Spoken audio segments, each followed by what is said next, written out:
Welcome back. You're watching NewsEye. Let's catch up on the rest of the day's news for you, and starting with a developing story tonight. Just a few hours ago, Mir Rustam Jamali, Balochistan's provincial minister for excise and taxation, was gunned down in Karachi. We understand that he was alone at the time, and 4 suspects opened fire on his car in the Gulistan in Johar area.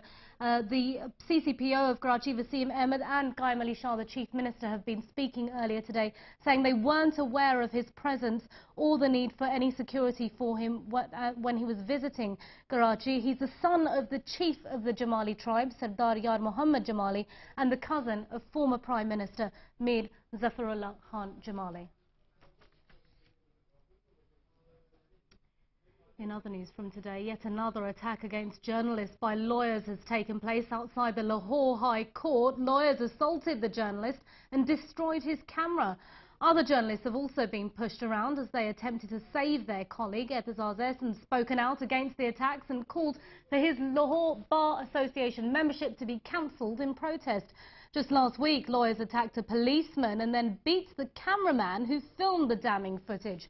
Meanwhile, DawnNewss sources tell us that the Punjab Bar has restored the membership of 4 lawyers accused in the policeman handling case.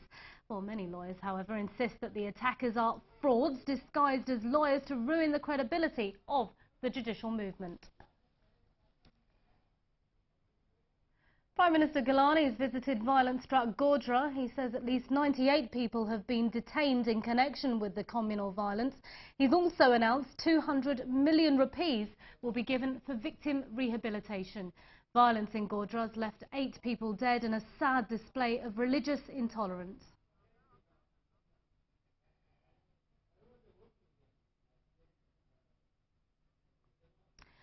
Pakistani national working with the embassy in Indonesia has died from swine flu.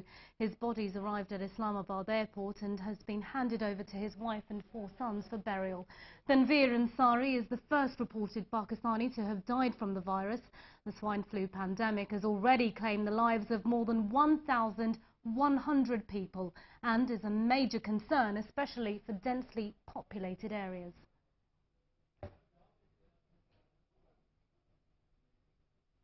Pakistan's issued an alert through Interpol asking member countries to insist in finding 13 militants suspected of being involved in the Mumbai attacks.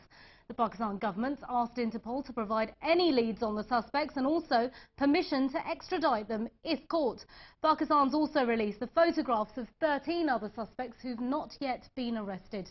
Last November's Mumbai attacks left 166 people dead and has caused major setbacks in the Pak-Indian relations after the Indian government blamed a Pakistan-based militant group for the attacks. Now, Japan is marking the 64th anniversary of the world's first atomic bomb attack on the city of Hiroshima. The United States carried out the attack in the final days of World War II using the now infamous B-29 bomber, the Enola Gay, to drop the bomb. Hiroshima was instantly destroyed and an estimated 140,000 people were killed or died within months. Speaking at Thursday's ceremony, Japan's Prime Minister Taro Aso expressed confidence that the world can follow Tokyo's example of nuclear non-proliferation. And for this to happen, it will require the United States to play an integral part, as NewsEye's Yasser Ahmed explains. In a symbolic gesture of remembrance, hundreds of white doves were released in front of the Hiroshima Peace Memorial as a nation revisited the reality of the darkest day of its history.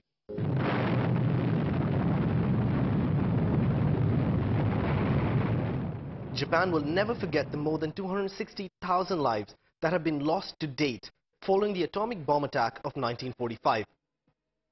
At the same time, its message for the future is crystal clear: a world without nuclear weapons. Japan has implemented a 3-principle plan to achieve that objective. It maintains a ban on the possession, production, and import of nuclear arms. And it is optimistic that the world will follow suit. The onus for achieving this global vision then falls on the shoulders of US President Obama, the man who is championing the cause for a world without nuclear weapons. In April, President Obama asserted that the United States will put aside the Cold War mentality by reducing the role of nuclear weapons in its national security strategy. The plan is to convince other countries to do the same as well. He announced that the United States will enter into a new, legally binding, strategic arms reduction treaty with Russia. And in a bold statement, he also announced that his administration will aggressively pursue the ratification of the Comprehensive Test Ban Treaty, or the CTBT. He then met with Russian President Dmitry Medvedev in July to discuss a global initiative to combat nuclear terrorism.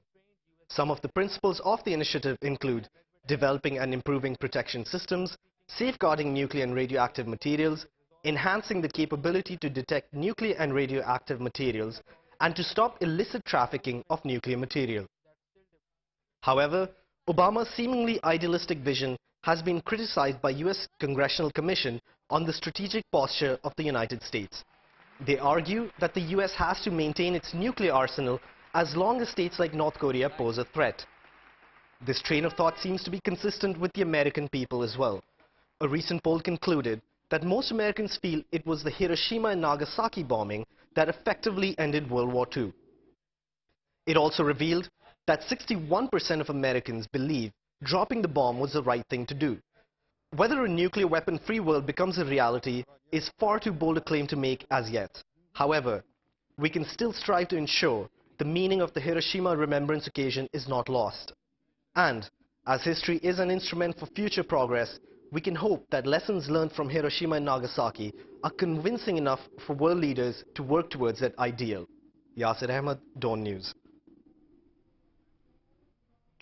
You're watching NewsEye. We're going to take a very quick break. After that, we'll catch up on the rest of the day's news, including a sickening Taliban attack that targets a wedding convoy. Stay tuned to the programme.